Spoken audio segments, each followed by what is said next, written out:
thanks for coming out. I am David Korn, the Washington Bureau Chief from Mother Jones Magazine, and you can check us out at motherjones.com.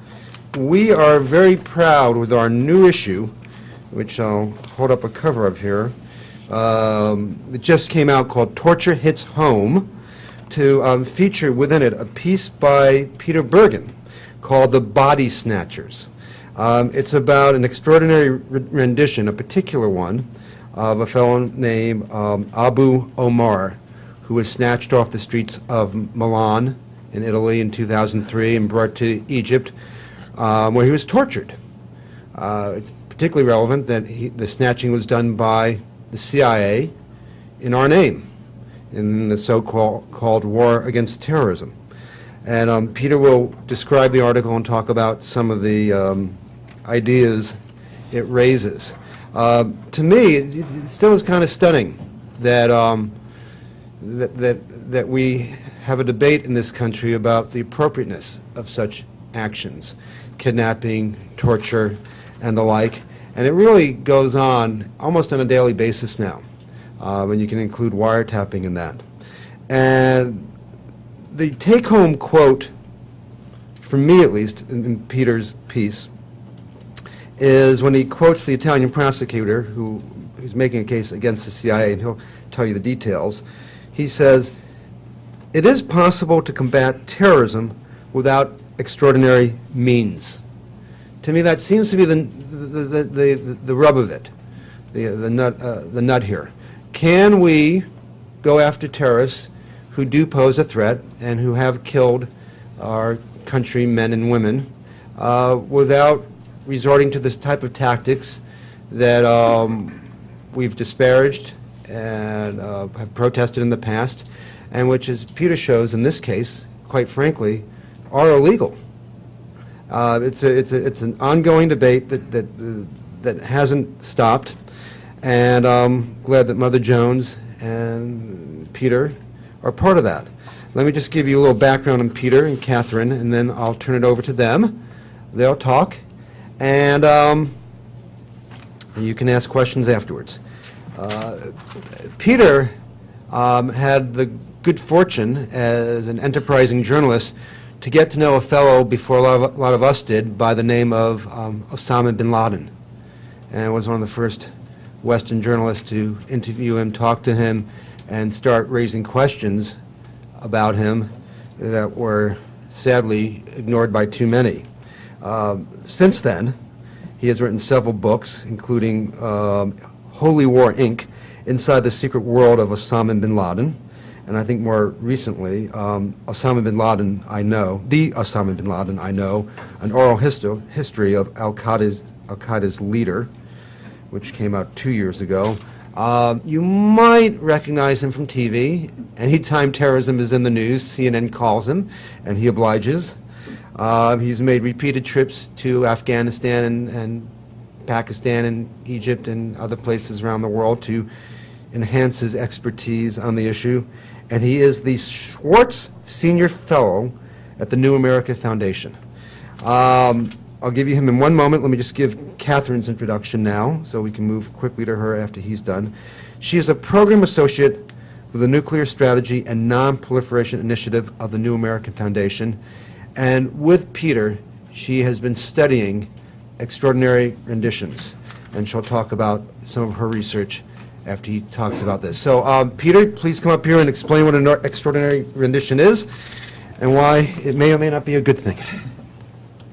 All right. Well, thank you very much, David, and thank you for coming to this event.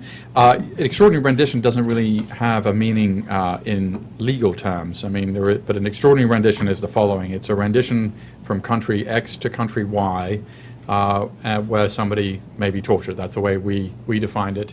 The United States has been rendering people for many, many years. Now, it's important for the beginning to understand the distinction between an extraordinary rendition and an ordinary rendition.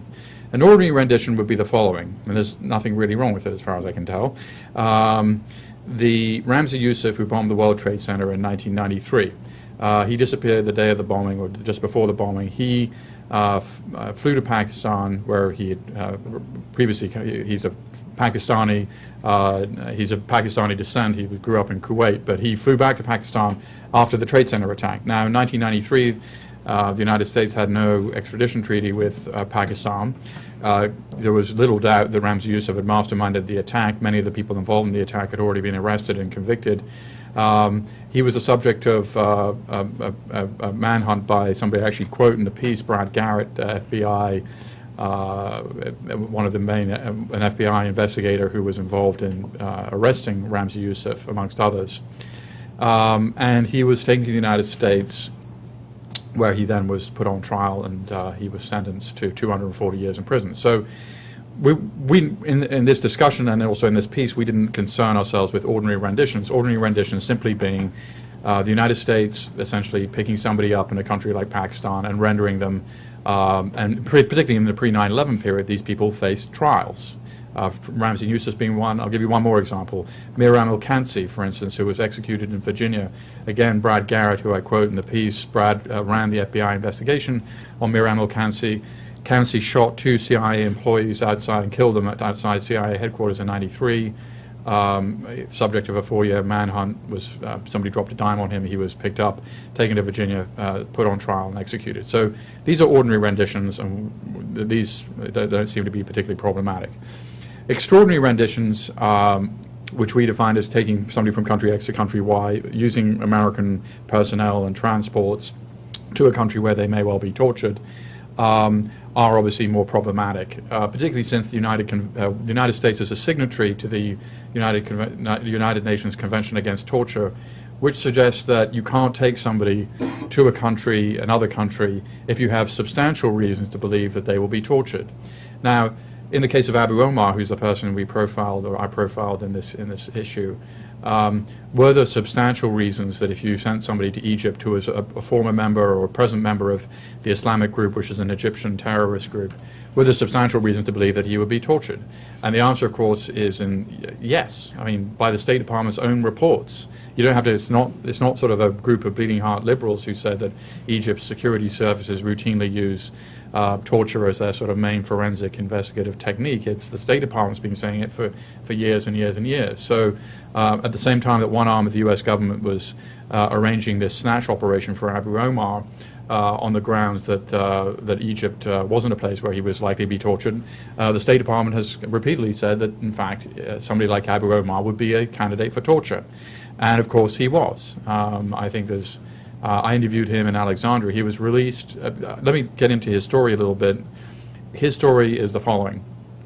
Armando Spartero, who's the main counterterrorism prosecutor in Milan, who, by the way, is no sort of Euro weenie liberal type. He's put tons of, Brigati Rossi, people behind bars, drug lords, mafia guys. He's not anti-American. He competes in marathons around the country. He's going to his office, it's festooned with decorations from, the DEA and the like. So this is not an anti-American guy, but he had been investigating Abu Omar, who was an Egyptian living in Milan, who was associated with this Islamic cultural institute, which has long been identified as the principal sort of hub of Islamist militancy in Italy. He'd been investigating him for some period of time. And he believed that Abu Omar and his friends were, amongst other things, involved in document fraud and these sorts of issues, but also that they were recruiting people to go to Iraq. And if you think back to when Abu Omar was snatched, it was February of 2003. It was about just as the invasion of Iraq was imminent. Now, Abu Omar, there's no doubt, he denies that he was recruiting anybody to go to Iraq, but he doesn't. He says that yes, that he was sort of agitating about the Iraq War and he was sort of a full-time agitator against it. Despite his denials, he has actually now been charged in 2005 in absentia. He was charged for recruiting people to go to Iraq. So Spartero was doing his own investigation into Abu Omar for these militant activities in Milan. So imagine his surprise when the subject of his investigation just one day disappears. The United States government, United States officials in Milan let it be known around town that Abu Omar had in fact gone to the Balkans, where he had his first wife lived in the Balkans. Well, that of course was untrue, because what really happened is that a group of largely CIA officials had been surveying Abu Omar for some period of time. They found a street with high walls and very few businesses, and they basically snatched him into a van. They took him from the van to Aviano Air Force Base, and from Aviano Air Force Base to Ramstein Air Force Base, and then from there to Cairo, where he was delivered to the tender mercies of the Egyptian security services, and basically was tortured on and off for 4 years. One of the ironies of all this, there are many ironies in the story, but the Egyptian security services kind of knew that Abu Omar wasn't that big a deal. At one point they said to him, you know, we don't think you're such a big deal, but the Americans have sort of foisted this upon you. And he said, well, if you don't think I'm a big deal, why do you keep torturing me? And they said, well, that's our family tradition. And in fact, that is, in fact, a pretty accurate statement about the... I don't think Egypt has... I think interrogation is their only... I'm not an expert on the Egyptian sort of judicial system, but it seems to me that interrogation is basically... They put all their eggs in that basket. They don't really do investigations of crimes. They just beat people up and interrogate them, and that's the way that they do an investigation in any crime. And the reason I say that, if you go to YouTube, there have been a number of things that have been posted on YouTube which may or may not be there now, but they are, in one case, a recent incident where somebody was arrested in a traffic accident and was sort of tortured by the Egyptian police. In another case, a boy was beaten to death, 13-year-old boy, and some of that was captured on videotape. And so this kind of approach this is just a standard Egyptian approach to torture people. Abu Omar says that he was crucified and raped and many other things. And clearly, you know, a lot of bad things happened to him, and he's basically a broken man. But he was released in February of 2007, and he's, of course, monitored by the security services. Anyway, much of this would not have come to light were it not for the fact that the CIA officials involved in Abu Omar's kidnapping made a number of pretty basic mistakes. First of all, they conducted the whole operation using credit cards. They conducted the whole operation using unencrypted cell phones. And when Armando Spatero and his investigators realized that Abu Omar had disappeared, very quickly they found a witness to the abduction. The next thing they did, which I thought was kind of a cool thing, was they basically said, okay, in this window of 3 hours in a particular geographic location where Abu Omar has disappeared, we're going to look at every cell phone call that's been made in that window. And obviously, you know, Milan is a big city, so it turned out there was something like 10,000 cell phones in use in a sort of several block radius in a 3-hour window at the time of the snatch operation. They put it through Analyst Notebook, which is a commercial data crunching program that a lot of counterterrorism people use, because basically it's a link analysis program. And they found that 17 of the 10,000 phone calls were in constant communication with each other. They then determined that of those 17 phones, one of these phones was making hundreds of phone calls from the residence and country house of the then station chief in Milan, Bob Lady, whose name is public, the CIA station chief in Milan. They also found that these suspicious phone calls, these 17 suspicious phones, several of them had traveled to Aviano Air Force Base. The reason you can tell that is, of course, every time it goes past a phone relay tower, if it makes a call, it gets picked up and you can chart its location. And they also found that some of these suspicious cell phone users were staying at particular hotels in Milan. And in fact, they've treated themselves in pretty nice hotels, these American officials. They stayed at the Principe di Savoia, which is arguably one of the best hotels in the world, so fancy that it has its own, it has a room service menu for dogs, which I've never previously encountered. But and they treated themselves as side trips to Venice and the like, and they spent a fair amount of American taxpayers' money. But so basically, by tracing where the cell phones went, they retraced the fact that these people went to Aviano Air Force Base. This tracked fairly well with what Abu Omar, who suddenly was released from prison 14 months after he was taken. He was told not to make any calls to his former friends or wife or whatever. In Italy, of course, the first thing he did was call his wife, say, "Look, sorry, I've been missing for 14 months," and she said, what happened. He kind of began to explain what happened. Now, the Italian investigators, which had been tapping Abu Omar's phone before, continued to tap it. Now they've suddenly got this guy showing up, and what he told his wife and his friends closely matched with some of the things they'd already determined based on the cell phone the movement of the cell phones. And then the next thing they did is they looked at every single flight that had taken off from Aviano Air Force Base using records from NATO and from Italian Italian flight control and also from flight control in Brussels, and they found that a particular 10-seater jet had gone from Aviano Air Force Base to Ramstein right around the time Abu Omar likely had disappeared. And then the Chicago Tribune reported that a guy called Philip Morse, who's a part owner of the Boston Red Sox, that a particular plane of his had traveled from Ramstein Air Force Base to Cairo in the same time frame. And so putting all these pieces together, it became clear that, and this plane, by the way, that was owned by Philip Morse, the part owner of the Boston Red Sox, had been used in other CIA abductions and features heavily in Stephen Gray's very good book, Ghost Planes. So that's sort of the story. The trial, by the way, is starting March 12th. So the trial is starting pretty soon. Of course, it's extremely unlikely, in fact, it's almost impossible, I think, that any of the Americans accused will show up. There are 26 American officials have been accused. Many of them are believed to be CIA officials. They face some pretty serious time, up to 15 years, kidnapping being a somewhat serious crime in Italy. So if they showed up, in the unlikely event they showed up, they would be facing some fairly serious prison time. CIA, of course, has not commented on this. It doesn't comment on anything to do with the extraordinary rendition program. Bob Lady, the former CIA station chief who sort of orchestrated this, emerges out of the tale as a somewhat tragic figure because he spoke fluent Italian. He understood that there was an Italian investigation into Abu Omar, that it was completely unnecessary to do their own separate kidnapping operation, take him off the streets. And he actually spoke against it, but under pressure from his superiors at Langley and perhaps from the White House, or if you think back to the early 2003 time period, of course, there was a lot of pressure to get results in the war on terrorism. The war in Iraq was starting to happen. This guy, Abu Omar, seemed to be recruiting foreign fighters to go to Iraq. And so Bob Lady, who was forced to actually, even though he was opposed to the idea, he was forced to go ahead and orchestrate this kidnapping. The reason the trial is complicated, I didn't get into this in the piece, but it's sort of, for what it's worth, that Spataro is also indicted some of the leading intelligence figures in Italian spy operation because they also were involved in this. One of the reasons the Americans were so cavalier about their security arrangements, the American officials who snatched Abu Omar, is that they had clued in their counterparts at the highest levels of SISMI, which is Italy's military intelligence operation. And so they probably felt like, there's no reason to take any extra measures, any extraordinary measures.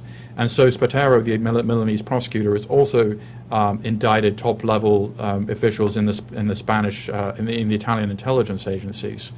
Now, the Constitutional Court in Italy has said, well, wait a minute, this may not be, as it were, kosher, and some of the ways that you gather the evidence in this case, we're concerned about, they may be trespassing on state secrets.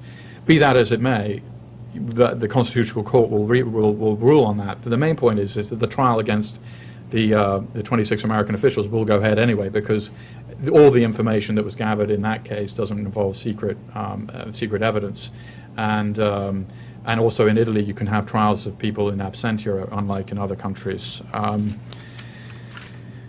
Before I hand it over to Katherine, let me just two or three quick points about some of the people who are quoted in the piece. The person who implemented the program, Mike Scheuer, who was the head of the Bin Laden unit, the program started in '95, and one thing that was kind of perhaps surprising is that extraordinary renditions were a Clinton administration innovation. They weren't a Bush administration innovation. Certainly, Katherine and I have found that before 9/11 there were only 14 that we could find documented extraordinary renditions. Almost all of them went to Egypt. In the period after 9/11, we found 53 documented extraordinary renditions. And instead of just going to Egypt, they went all over the Middle East, places like Syria, Sudan, etc. But the point is that the program happened under the Clintons, under Clinton. Why was the program implemented in the first place? Mike Scheuer says, look, NSC came to us, Dick Clark, Sandy Berger, and they said, we know these. This was after the U.S. It's in the period after the first Trade Center attack. We know that there are these people out there. We don't necessarily have cases against them, but we'd like to get them off the street. So, according to Mike Scheuer, the initial intent of the Extraordinary Rendition Program was not to get information out of people as it seems to have been later in the game. Essentially, it was to get people off the street, get people picked up, find out what was in their pocket litter, i.e. what they're carrying with them. Is there any information that we can just snatch when we snatch them? Is there any information that they can give up immediately? by just simply what they're carrying, computers and the like. And so the initial intent was that. Scheuer says that the program was quote unquote lawyered to death, which I'm sure is true. He also said that it was heavily overseen by the intelligence committees in Congress, and I'm sure that's also true, although I'm sure the number of people who are sort of clued in about it was relatively small. So it began under the Clinton administration. It was expanded under the Bush administration. Is it really necessary is it really necessary at all to have done it? I mean, leaving aside the question of its legality, it seems pretty obvious that the extraordinary rendition program is not legal. I'm not a lawyer, but it says, if you read the UN Conventions Against Torture, it says, is there a basically substantial reason to believe that transferring somebody from country A to country B where they might be tortured, that is essentially illegal, and that's what it says. And there's somebody called Michael Garcia, who is, I believe, now he's a Bush administration appointee in the Southern District of New York. He wrote kind of a sort of legal brief, sort of saying, but it seemed to me. Saying that extraordinary renditions were somehow, that there was a legal case for them. It seems to me that on the face of it, they're not. Are they effective? Well, yeah, they do take people off the street. Are they really necessary is another whole, Abu Omar certainly, I'm not sure what it gained us other than a great deal of opprobrium at the Abu Omar case. But let's say Abu Omar was a big-time terrorist. Would it have been more effective to have had somebody interrogate him without torturing him? Let me answer that by saying that if you talk to people in the FBI, of course, there's a big difference between how people in the FBI see this and people in the CIA. People in the FBI, their view is the best interrogation technique is a Diet Coke. That's their view. People in the CIA obviously felt that that wasn't the case. It seems to me that now the FBI view is winning. I thought it was very interesting, for instance, the Washington Post piece. We're going to put Khalid Sheikh Mohammed, the operational commander of 9/11, on trial, and also Ramzi bin al-Shibh and others in a military tribunal in Guantanamo. What's interesting is that the FBI and military interrogators have gone into Guantanamo, and that's the so-called clean team, and they're getting information from Khalid Sheikh Mohammed and Ramzi bin al-Shibh and others that's completely independent of anything that they might have said to the CIA. So that even though there's still a problem with that because of the fruit of the poison tree kind of argument, but still the CIA seems to have lost this argument. Tom Malinowski, who works in this building, I asked him for Human Rights Watch, are these extraordinary renditions still going on? And he said, well, probably not from rule of law countries, meaning that it's unlikely that we'll see, an extraordinary rendition from somewhere like Italy in the future. It's very hard to answer negatives. Much of the program is secret. Katherine, who's going to speak to you next, will get into more detail about what we could find out, what's available on the public record. Are these programs still going on? I think it's just impossible to answer. Thank you, Peter.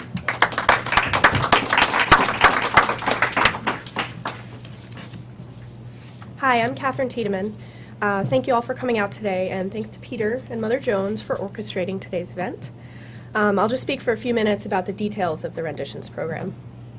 So, as Peter mentioned, the scope and reach of the CIA's Extraordinary Renditions Program have always, by the very nature of it, been difficult to determine because the details are kept so highly classified by the CIA, which administers it. So, in order to study the subject and provide a more data-based analysis of the program, we had to rely on information that was readily available to the public. Our research is culled from reports from human rights organizations like Amnesty International and Human Rights Watch, NYU Law, the ACLU. Books on the topic, Peter mentioned Stephen Gray's Ghost Plane and Andy Worthington's book, and accounts from the media. So while we certainly don't have a full set of data for each case of extraordinary rendition, and it is fair to say that our knowledge is hampered for a number of reasons, our research helps paint a more complete picture of the very secretive and controversial program. So it's worth pointing out that the facts in the public domain are comprehensive, but it's not as if we're ignoring information that the government releases. The CIA doesn't comment on this story, and it doesn't release facts and figures about individuals who have been rendered, so we have no other means of evaluating the details of this very controversial program than the open sources that I previously mentioned. This puts the onus now on the government to release these facts and figures about these individuals who have been rendered, and to assure the public that, unlike in the case of Abu Omar that Peter talked about, we will no longer circumvent the international legal system and turn over suspects to countries whose interrogation techniques are well known to use torture. The CIA should focus less on covering up the program of extraordinary rendition and more on devising ways to get the information they need from terrorist suspects in more ethical, humane ways. And we're continually reminded that this topic is still very relevant. With the recent disclosure by British Foreign Secretary David Miliband that 2 rendition flights refueled on UK territory in 2002, and the possibility that some detainees have been held on Diego Garcia, it is more important than ever to keep this business in the public eye and to adopt an analytical, not polemical approach. Thus, we found it very important to be methodologically sound in studying the subject. As Peter mentioned, all in all, we found information on 67 total cases of extraordinary rendition before and after 9/11.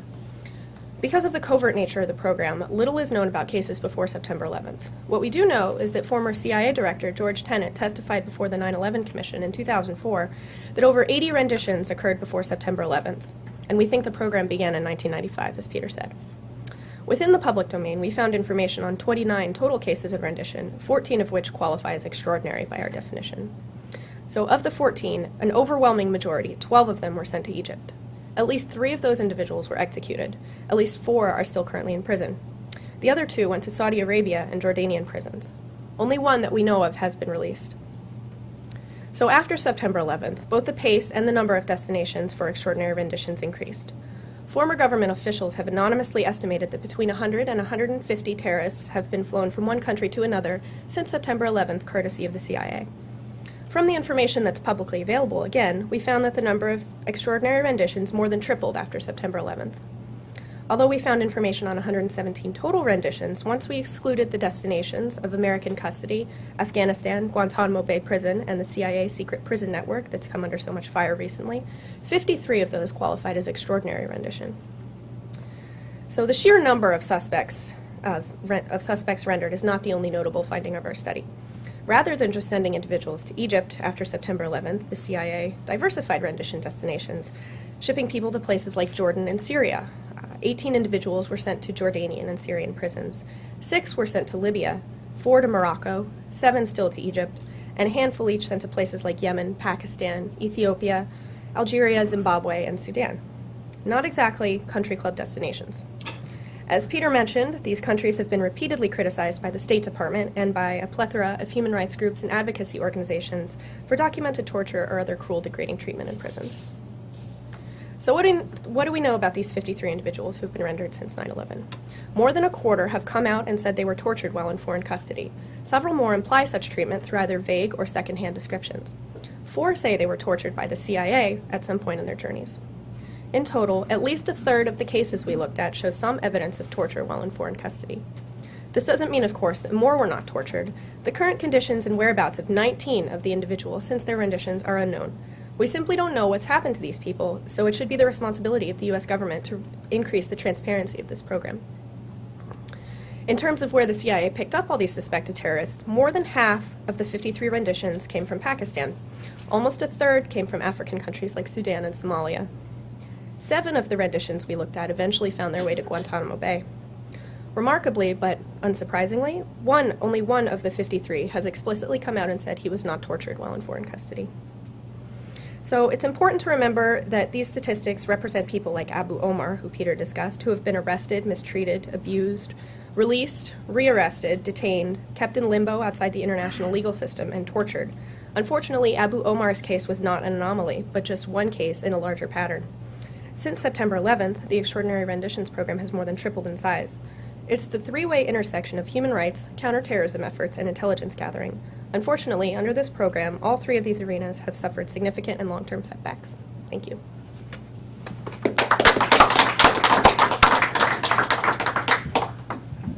Okay, now we'll turn to some questions and answers, hopefully some answers. I know we'll have questions. And let me start with this, Peter.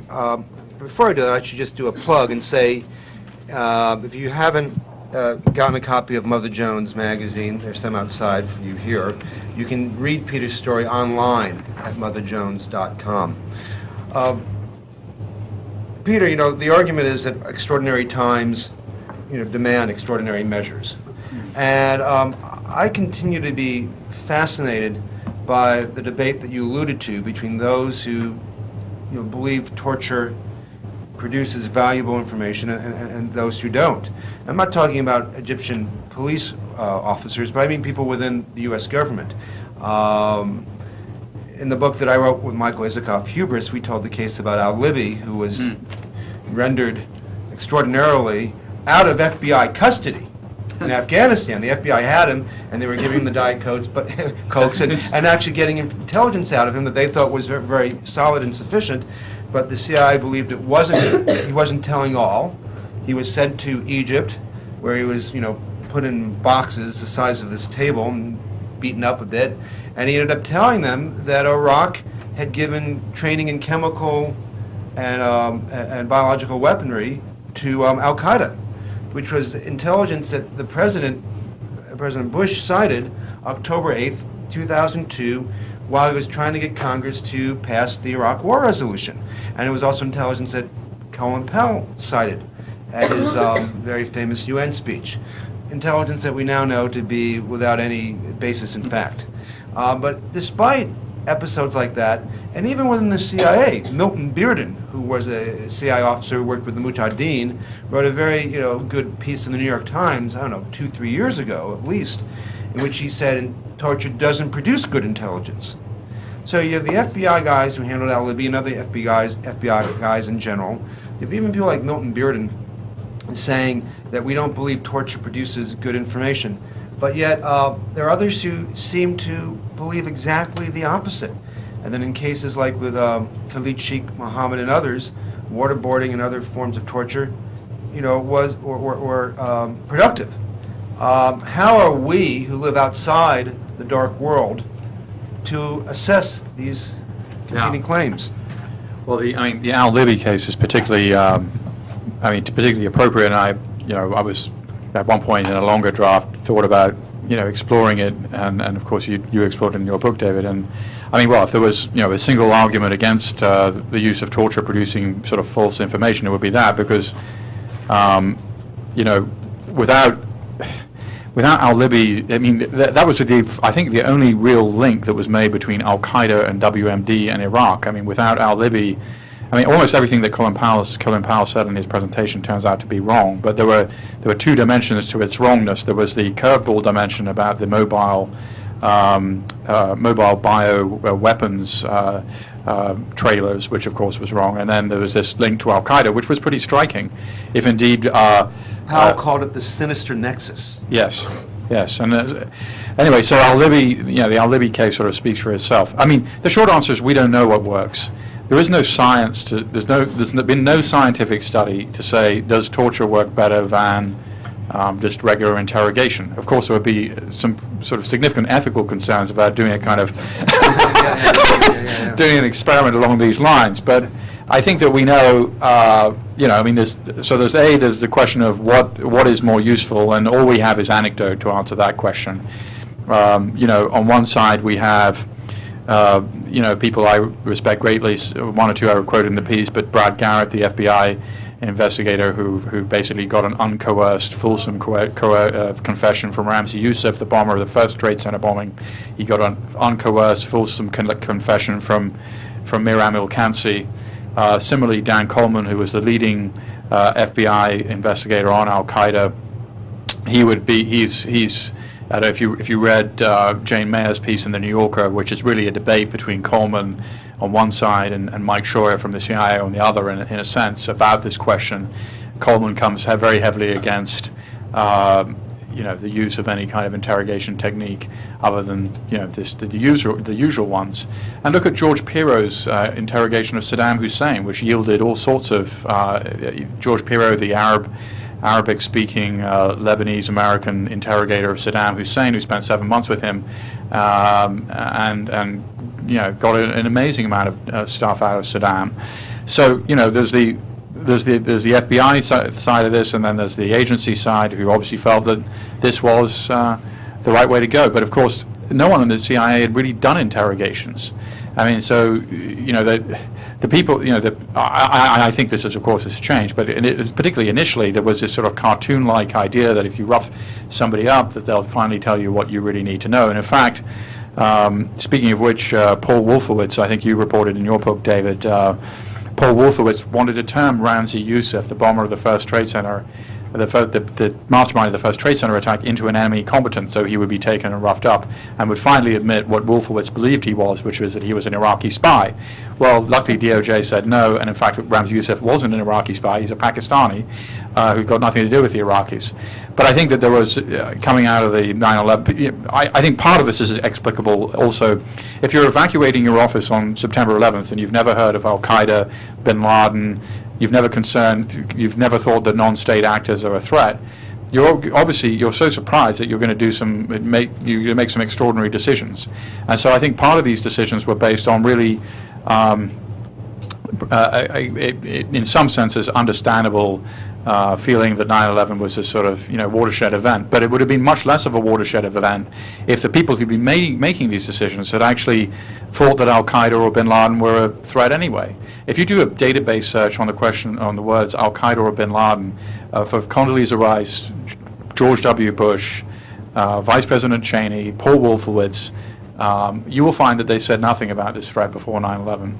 Except with one exception. Paul Wolfowitz had mentioned Al-Qaeda as a worry in the context of its supposed connections to Saddam Hussein.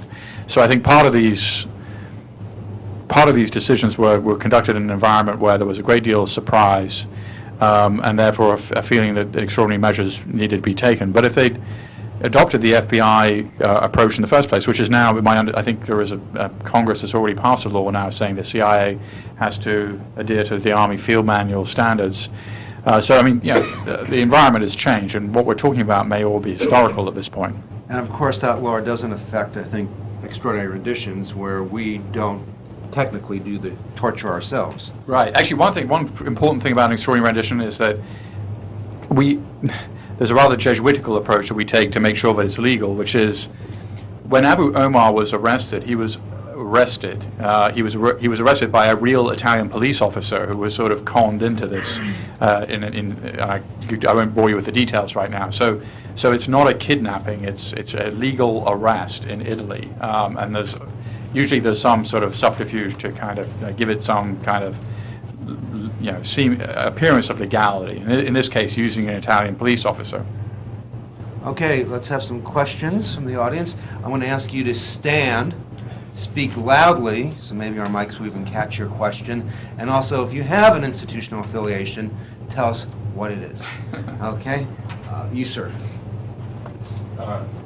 Matt Rajansky, Partnership for Secure America. First, in response to the last point about Congress having passed the law applying the Army Field Manual, Yeah. all expectations are that the administration is going to be vetoing that. So Right. I don't know how much it changed the environment. I think that the rhetoric has changed. I guess I want to come back to your definition, Peter, of the rendition process, and this is not a lawyer's question, although, disclosure, I am one, former military lawyer as well. And that is that there are two pieces to it, and piece one is the kidnapping part. It's the extrajudicial part, the part that, as much as you may be using a police officer to say polizia and make the arrest, it's still extrajudicial, and then you're moving someone without an actual extradition treaty. And the second part is the torture part. And I feel like the torture part, you're right, the environment has changed. It's easier to make the argument that this is justified, that it doesn't work. And so to some degree, 90% of what we're saying, doesn't need to be said as much today as it maybe needed to be said 4 years ago. But I feel like we're not really framing the argument against the first part still, because the argument in favor of the extrajudicial component is an urgency argument, is an argument that legal processes are not sufficient, particularly foreign governments in Western Europe that don't care as much as we do about this problem. They're not acting fast enough. So even if we promise not to torture someone or take countries like Egypt and Syria off the list of destinations for these folks, the notion that we might need to act without due legal process and the slowdown that might involve seems like it would still have some currency in the debate. And I wonder how you all would frame the argument against that part of the question, without so much reference to torture. Let me just repeat it for a second. So the question essentially is that when it comes to extraordinary renditions, there are two components that are troublesome. One is the torture at the at the destination site, but the other is the initial pickup, and whether that's extrajudicial and is not really being overseen by judges, courts, without warrants, even if they manage to get a police officer, involved in the initial snatch.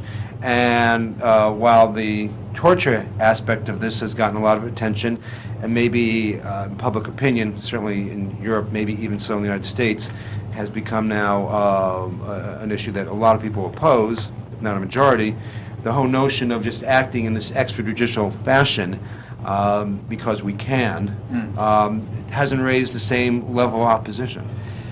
I mean, I think there's a good reason for that, because I think it's a lot more defensible. I mean, going back, I'm sure there are arguments against it, but I mean, from my own personal perspective, rendering Ramzi Youssef to face trial in the United States, which was an extrajudicial procedure, there is no extradition treaty with Pakistan at the time, there may be one now, that seems pretty defensible. So part of the thing is, I mean, Katherine and I, we wanted to really focus in on the more extreme questions, which are, rendering people to countries that aren't the United States. I mean, so that's why we excluded, if we're rendering, we kind of know we have a pretty good sense of what's going on in Guantanamo, relatively speaking. We have a much more imperfect sense of what's going on in Bagram Air Force Base, which is a hugely undercovered story, but is sort of essentially a Guantanamo in Afghanistan. But we decided to exclude those because there's a lot of talk about torture and what constitutes torture or not, but clearly, waterboarding may or may not be torture. We can debate that. I mean, there's no debating about what happened to Abu Omar in an Egyptian prison. This is, he was delivered to a group of people who tortured him for 4 years. And so maybe this is simply journalistic thinking, but we wanted to kind of make the story more manageable and not sort of deal with everything. And I think on your point, I mean, I understand the distinction, but you can make an argument that, the extrajudicial snatch of somebody who's actually going to face a real trial in the United States, that's pretty defensible. I think that is defensible. They're not tortured. Their rights, they have rights, they have lawyers, they have an open trial. If they're guilty, they go to prison. If they're innocent, they don't.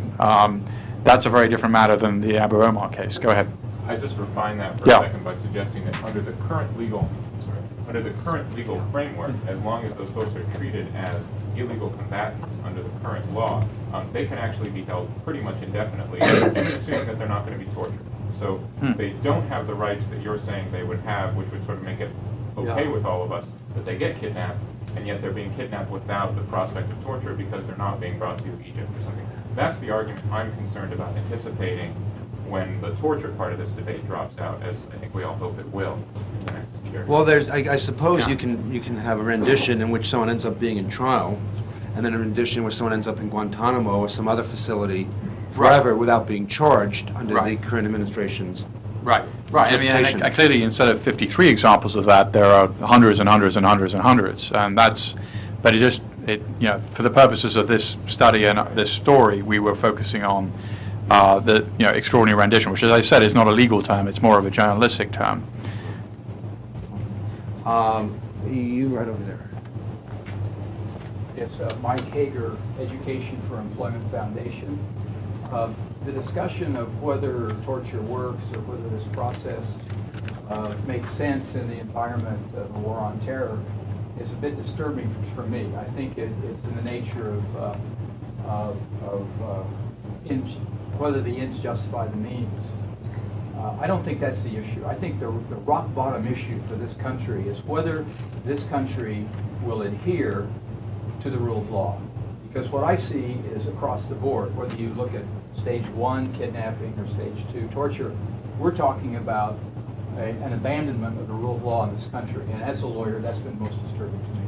I didn't hear a question, but the question would be, is adherence to the rule of law the overarching issue here? And in the work that you've done on this, both of you, I'll put this to you too, Katherine, do you see anywhere in the government where that issue is being addressed, even if the answer is not the answer that our questioner would want to see?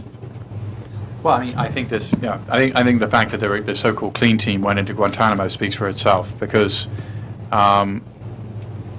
I mean, clearly the people really, the Khalid Sheikh Mohammed trial, I mean, to have that blow apart on the basis of the fact that he's been waterboarded, obviously it would be a disaster. So I think, people are trying to walk back the cat. The question is, can you walk back a cat that's already been waterboarded? And that may be difficult.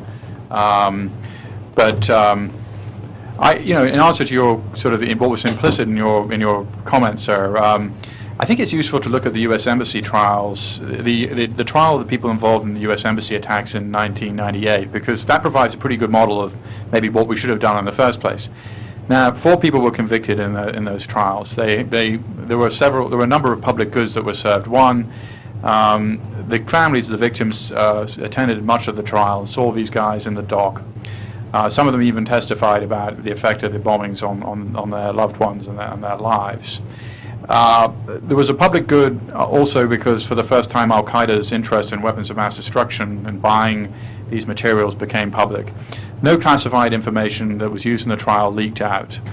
Everybody involved, the 4 people who were convicted, are serving life without parole in prison. So they're basically living a sort of life entombed in places like Florence, Colorado.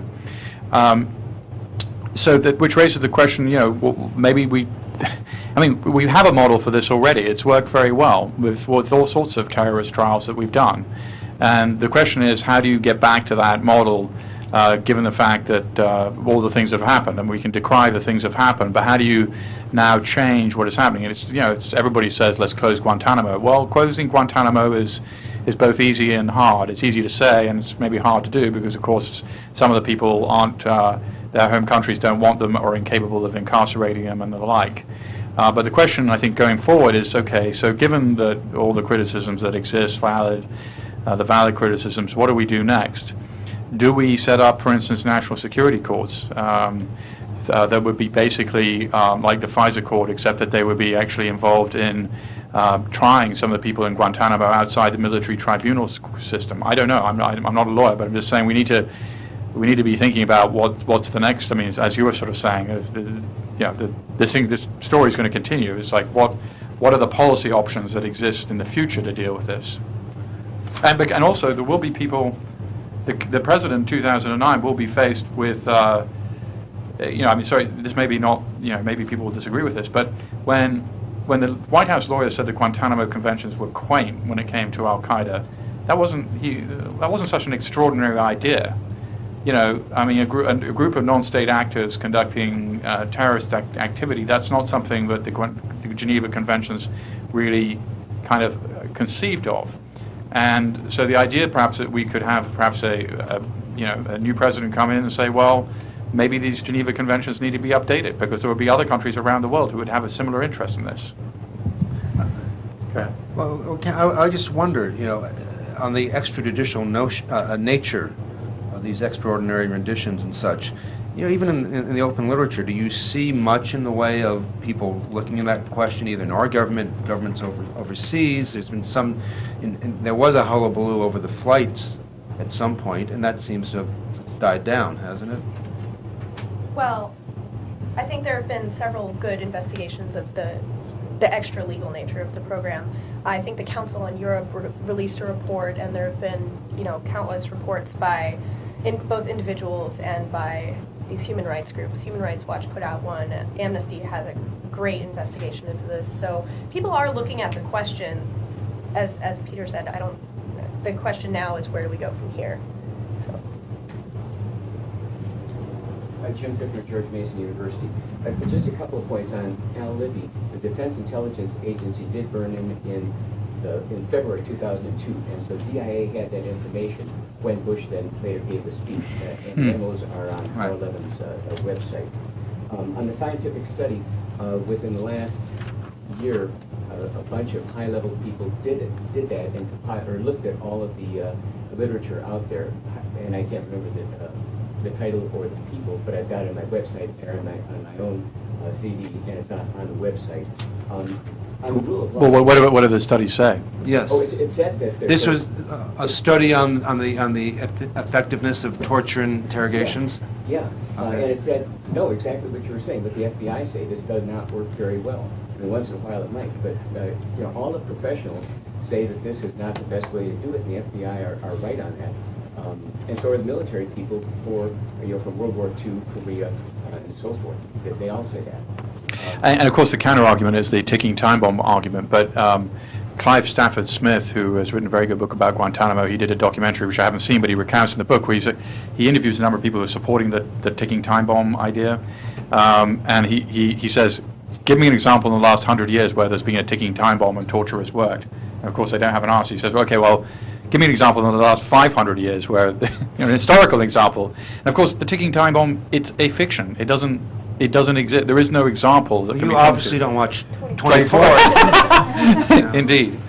And But I think the title of that was Educing Information. So Educing information, that's exactly what it is. That's I think it's the National Science Foundation. I mean, so people are trying to look at this in a scientific way now. And the rule of law, I think, is just crucial on this. And the irony is that David Addington and John Yoo and those people went through tremendous efforts to try to legalize all this stuff, and it is wrong, but they really tried, ironically. And on Geneva, Colin Powell wrote back to Gonzalez and said Geneva did anticipate it could cover all of these things, and they were a very compelling argument to Gonzalez, who, of course, ignored. Any comments on that? Yeah, no. Okay, thank you. You've been patient? I'm Ed Spanis from Executive Intelligence Review. I mean, first, I've never understood this notion that Khalid Sheikh Mohammed had to be waterboarded to get him to talk, because he admitted or confessed to Yosri Fuda on Al Jazeera prior to his capture, taking full responsibility for 9/11. So. Yeah, I mean, it's worth explaining a little bit more about that. Khalid Sheikh Mohammed, the operational commander of 9/11, sat down with Yosri Fuda of Al Jazeera, and he gave him like 2 days of interview, along with Ramzi bin al-Shibh. In which This was when? This was the interview was conducted April 2002. It aired the first anniversary of 9/11, and it laid out in great detail everything you needed to know about 9/11. It answered some questions that we wanted. It answered the question, where was United Flight 93 going to, the one that crashed in the Pennsylvania field? Well, it wasn't. They said it was targeting the Capitol, not the White House, and that makes sense. The White House is a tiny little building from the air, surrounded by trees. It's very hard to hit, as opposed to the Capitol. It also answered the question, how was Bin Laden apprised of events? And they explained that Ramzi bin al-Shibh traveled to Afghanistan shortly before the attack to tell Bin Laden it's going to happen on this day. It also explained the way they communicated with Mohammed Atta, the lead hijacker. And if you read the 9/11 Commission report, there's almost no distance between what the 9/11 Commission report said about it received summaries of the interrogations of Khalid Sheikh Mohammed and Ramzi bin al-Shibh. And it's the same thing that they told Yosri Fuda. All you needed to do was do a Google search when Khalid Sheikh Mohammed came in to basically get what you needed. Not only was it on Al Jazeera, it was a massive piece in the London Sunday Times. Fuda then wrote a book about it.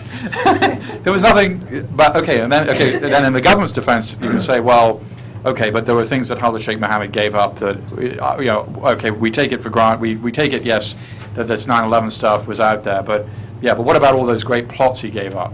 Well, it turns out that Khalid Sheikh Mohammed gave up a number of plots, almost all of which were basically talk. For instance, the plan to attack buildings on the West Coast and these sorts of things with planes. The only thing he gave up that I can determine of any real substance was Faris, which Faris was the Ohio truck driver, no doubt a member of Al Qaeda, friend of Khalid Sheikh Mohammed's, but also somebody who was planning to bring down the Brooklyn Bridge with a pair of gas cutters, which is akin to trying to bring down the Empire State Building with a firecracker. I mean, it's just not going to happen. So even the point is that KSM, his 9/11 material was out there publicly. It was unnecessary to waterboard him, and the plots he gave up were not that significant. Anyway, that wasn't my question. Yeah. Okay, let's have a quick question. Yeah, the two things I wanted to take mild issue with, Peter. One, you're giving Michael Scheuer a lot of credibility. A few months ago, I was at a conference in which he spoke on a panel, and I asked a question in front of a large audience of lawyers about torture and rendition. And as soon as I mentioned Abu Omar, he said, "Oh, that was an Italian operation. That wasn't our operation." Well, he was out of the government when it happened, or he was working in the CIA library. He wouldn't have known anything about it. And then the other thing is you talked about sort of counterposing the FBI and the CIA, but my understanding from people I've spoken to was that there was a lot of opposition in the CIA to this kind of thing. There was no uniformed CIA position. And as you referenced, there was even dispute within Italy between the Rome station chief and the Milan station chief over this. No, I think you're right. I mean, clearly, and there's a story, I believe, in the Post today where certain CIA high-ranking officials would just not go to meetings where they thought these things would be talked about, either because they were concerned about legal repercussions or they were personally opposed to it. So, yeah, there was obviously disagreement within the agency itself about this. Peter, you said there are 26 people indicted in the Italian case. Yeah. Are they indicted by their names? Yeah, well, this is a very interesting question. The Americans. I mean, and by the way, if you Google, a lot of the documents have been translated into English, and they're Googleable. And Spatero did a first-class investigation, and one of the mistakes of one of the people involved in the snatch operation, she registered under her real name. Her name's Monica Adler. Again, it's public knowledge. And there are a number of officials they're not CIA officials, or they're sufficiently high up the food chain so that their real names are known. Bob Lady being the Milan station chief, Jeff Castelli, who was the Rome station chief, who's still at the agency. Again, his name has been publicly revealed already. But to get to David's question, how many are in their real names? It's Spatero's view that a number of them may be real names, and some of the people who aren't actually working for the agency or are working in support positions within the American consulate or embassy in Italy, their real names show up. Hi, I'm Wendy Patton from the Open Society Institute, and my question is about the upcoming trial in the Abu Omar case. Yeah. What do you expect to emerge from that trial in terms of new facts or information about how this particular rendition took place? Will the trial shed new light on the way this program works? Will we get an opportunity to learn more about what's happening? What do you expect? So the question is, will the trial, it's starting when? You said March 12th. Shed any new light, or has your piece and Mother Jones already told us all? We're going to know. Well, I mean, I think it's pretty hard to beat. I mean, I'm sort of in awe of the case that they produced. It's a very different judicial system than an American judicial system, and it's like the Spanish system. I mean, there's the magistrates lay out a massively detailed case, and in this case, it runs to thousands of pages in Italian and several hundred pages in English. The trial is supposed to. Spatero thinks the trial will go on for about a year when it happens. Presumably, there will be tidbits that come out, but it's hard for me to conceive of what new, really, major substantive piece of information would come out, because it's already been very well investigated by the Italian investigators. My name is Phil Jones, and I'm international consultant with Kimmett Center Coast in Medford. My question is just on the torture part of itself, and it's a little bit not on your subject, but maybe from your expertise or your research, you can answer. As far as the military goes, on the Abu Ghraib, it was well documented that there was torture going on, or what considered torture. Now, when if we capture someone that is a terrorist in Afghanistan or Iraq, has our military now policing its own self to where this type of thing is not going on? The question is, when it comes to capturing terrorists in Iraq or Afghanistan, or suspected terrorists, is the military handling them different than they did under Abu Ghraib and policing its own interrogation and detention methods? Yes, I mean, it's certainly, in Iraq, for instance, a very effective two-star general has been appointed by Petraeus to run the prison system, and it's run in a way that, they're keenly aware there can't be another Abu Ghraib. And of course, the Army Field Manual it prohibits the use of coercion, abuse, torture. In Afghanistan, I think an area that is really underexplored is what's happening at Bagram Air Force Base, because Guantanamo is actually, in some levels, a quite transparent place in the sense that journalists do go there, and there have been, many journalists have visited. They may not be shown everything that's going on. But Bagram Air Force Base is sort of a black hole, and Bagram Air Force Base has a lot more people than Guantanamo now. And so if there's an area that needs to be sort of a new area to be explored, is what's happening at Bagram. What's going on in Iraq, I think, it seems that they've got their house in order. until the next round of photos come out. I don't think you can take cell phones into any of these places now for obvious reasons. All the way in the back. I'm Bob Weinberg. I'm an adjunct professor of criminal procedure at TWU Law School. My question is whether the authors have taken into account the body of American law that has long existed on the question of whether torture produces a true confession. This body of law arose under the Fifth Amendment in the days when it was very common for rubber hoses and other mechanisms of torture to be used to beat confessions out of people. And the Supreme Court and other courts held that, among other reasons for suppressing such confessions from evidence, is that torture was unlikely to bring the truth, and it would be unreliable to use such a confession. Occasionally, there would be a case where the evidence elicited by torture was corroborated by independent evidence. Then the issue was more difficult, and the courts held as a matter of due process, you couldn't get evidence that way.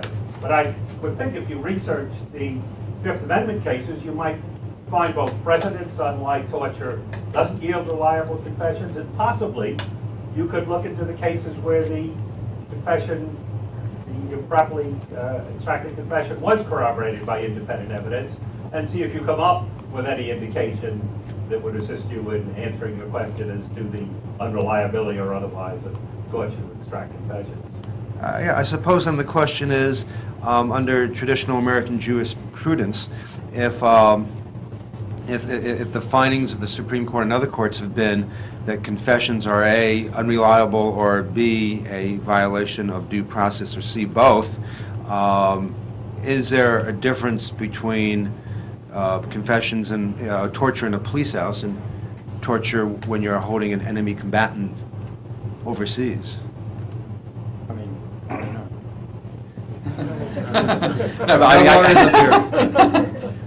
Because I do think in some ways that's how they justify a lot of this. We create military commissions, which have not exactly the same sort of rights. We detain people under the status of enemy combatant, and they try to, again, I'm no lawyer or legal scholar either, but I think they've tried to set up a separate category that removes these suspects from the reach and thus the protections of the American criminal justice system.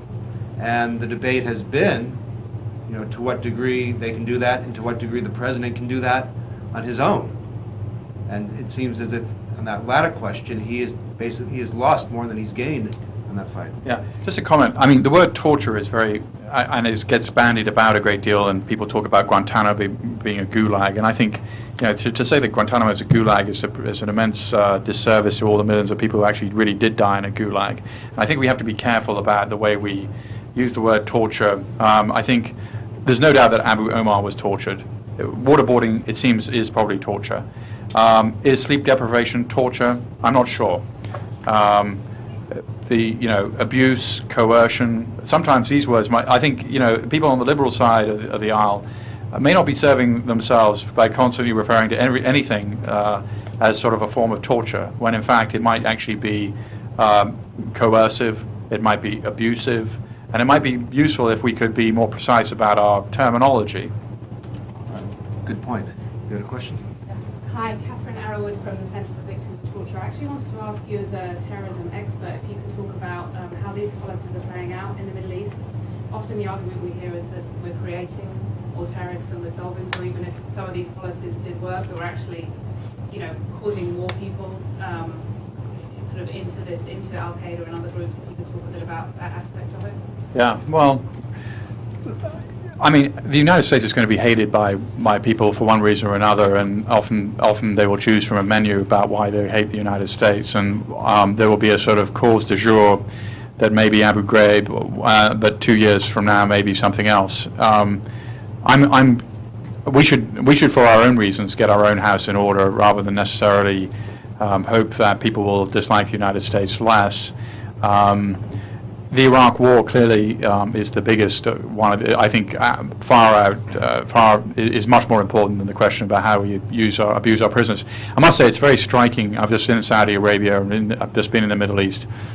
One thing, there is so little self-reflection about the countries in the Middle East, about the way they deal with their prisoners. I mean, there's a great deal of song and dance about correctly about Abu Ghraib and what we do, and we should be held to a higher standard, etc. But very little self-reflection in these countries. The same person who decries Abu Ghraib will give their own governments a pass about their treatment of their prisoners. But we should obviously get this right for all sorts of reasons that are beyond simple public relations. And we were attacked. The first Trade Center attack happened in '93, long before Abu Ghraib, long before any of this stuff came out. So there will always be people who, particularly on the Al Qaeda side, since you ask about it, who will want to attack the United States for one reason or another. It would be good if we kind of reduce the number of reasons that seems like a good idea, but we shouldn't be in the business of just trying to appease people who are going to hate us anyway. I suppose part of the issue is how easy do you want to make it for the foes of America or the West? And I think even the President Bush and Donald Rumsfeld and others realized that Abu Ghraib, made it far too easy for the rest of the world to even diminish the whole Iraq War project. Yeah, and this raises an interesting question about Mr. Rodriguez and getting rid of the CIA interrogation tapes of Abu Zubaydah, which, if I was in his position, I would have done the same thing. He was trying to, leaving aside the legality of all of it, pictures speak 1,000 words. Everything that went on in Abu Ghraib was well known. These, it was the pictures that told the story. And so, imagine the pictures of Abu Zubaydah being waterboarded, becoming public. I think there wouldn't be much of a debate about whether or not that was torture. Right. Any further questions? No? Well, then let me thank Peter and Katherine for enlightening us today and for contributing to Mother Jones. And you can go to the newamerica.net website to find more of their work. And again, you can go to motherjones.com to find the story that Peter wrote for us. And others in this excellent issue.